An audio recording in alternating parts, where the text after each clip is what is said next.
Kaj naj storimo, ko zaradi starosti in prebolene težke bolezni tudi kurja juhica več ne zaleže?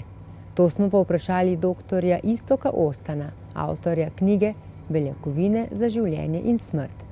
Obiskali smo ga na njegovem domu v istrskem hribovju Čičarije.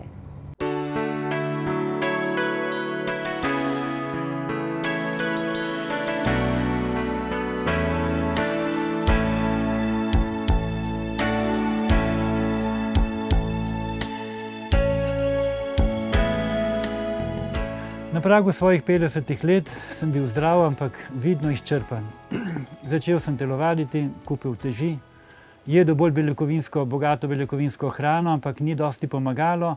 Kopičilo se je salo, da rečem, špehec, mišice pa ne. Problem je pravzaprav v staranju. Ko smo starejši, se hitro nakopičijo maščobne obloge, mišična masa pa pade. To se da dandanes lepo rešiti.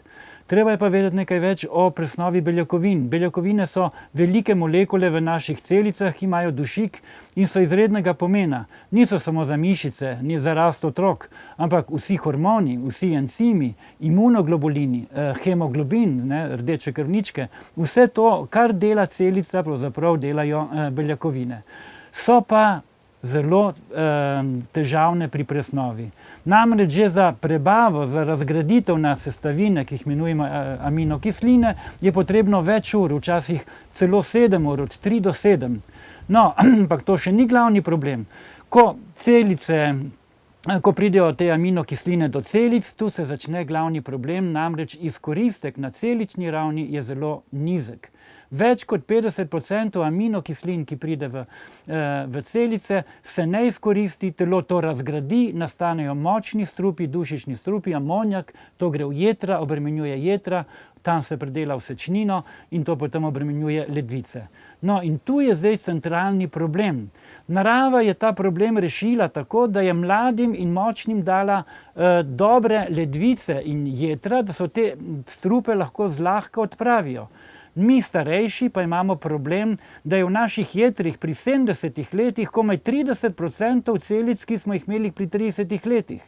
Torej, še kako bi potrebovali dobro beljakovinsko hrano, vendar naše filtri, da rečem tako, jetra in ledvice ne zmorejo tega odpadka prenesti.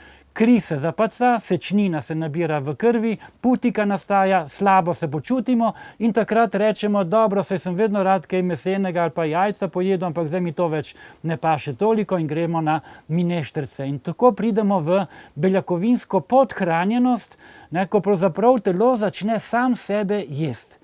Ker nimamo dovolj beljakovin iz hrane, pa začnemo trošiti naše mišice. In tako pridemo do 80-90 let, ko smo bolj ali manj kot okostnjaki, če tako rečem, ko sami sebe pojemo. No in tu ta problem je že leta 1946 so poznali, da je ta problem in začeli znanstveniki iskati novo rešitev. To so dognali, da mi potrebujemo pravzaprav samo 8 od teh 20 aminokislin, ki jih naše telo ima. To so tako imenovane esencialne aminokisline. In če jih damo v pravo razmerje, ki ga takrat še niso poznali, 98. leta pa so, temu rečemo MAP, Master Amino Acid Pattern, takrat naše telo naredi pravzaprav vse, kar potrebuje z minimalno energijo. Nič ne porabi v prebavi energije, ker je to že predprebavljeno in ker se to 99% izkoristi, ne obremenjujemo jeter, ne obremenjujemo ledvic in je regeneracija izredno hitra. No, te stvari sem predstavil tudi v svojih publikacijah, knjigi Beljakovine za življenje in smrt in pa brošuri Optimizacija beljakovinske prehrane. Tu so tudi povzete raziskave, 24 jih je o tem, kako je to pravzaprav neobremenjujoče za naš organizem, torej netoksično in za razne ljudi, vegetarijance, pri raznih boleznih in tudi za starejše.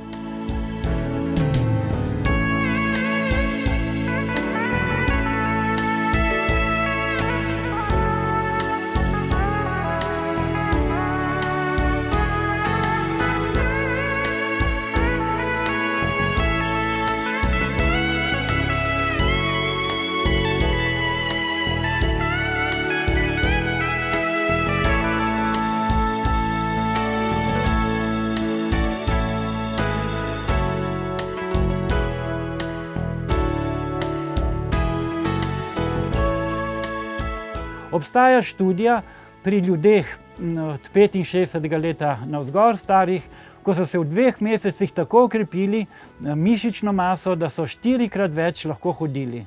No, tudi sam sem se okrepil, ko sem začel uživati te tablete, sem si okrepil mišično maso, pod zdravniško kontrolo to naredil in regeneracija je izjemno hitra. V 14 dneh, da povem primer svoje tašče, pri 95 letih je bila zelo izčrpana, brez apetita, še kurja juhica ni ustrezala in se je samo tresla še od izčrpanosti, brada, roke in noge. No, smo jo pripeljali k sebi, 14 dni je jedla zjutraj po 4 tablete, popoldne 4 tablete, seveda tudi sokove in tudi stvari, ampak že po 14 dneh je lahko sama hodila okrog hiše s palico.